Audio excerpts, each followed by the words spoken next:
Thank you for watching our video on the public injection of illicit drugs in the Victoria Street precinct, Richmond. We will not consider the issue of drug addiction and its underlying causes, which are complex.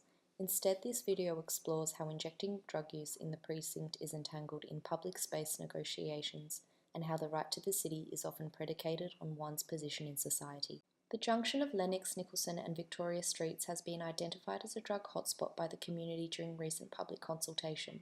Selling activities do occur despite CCTV monitoring, drugs regularly publicly injected with needles discarded on the street.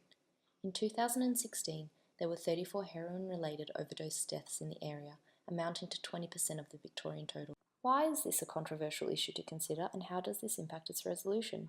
There is a growing body of literature which suggests that prevailing approaches to address this issue has been counterproductive.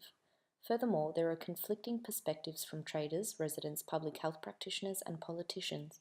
Traders and residents are primarily concerned on negative impacts on their businesses and public amenity, whereas politically, there has been increasing support for safe injection facilities as part of harm minimisation strategies advocated by public health practitioners. However, the perspectives of drug users are often unheard and stigmatised. Problematically, each perspective has their own architecture for perceiving the issue.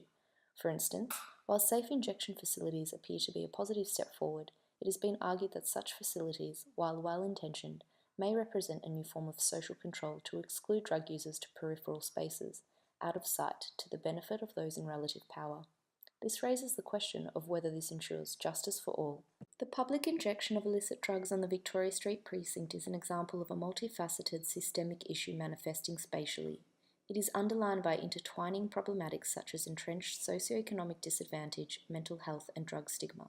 It is argued that more inclusive planning practices grounded in the notion of just diversity, which embraces difference of all urban inhabitants, as well as the fair redistribution of resources, are needed. This may trigger conversations in bridging divisions inherent in such complex socio-spatial issues.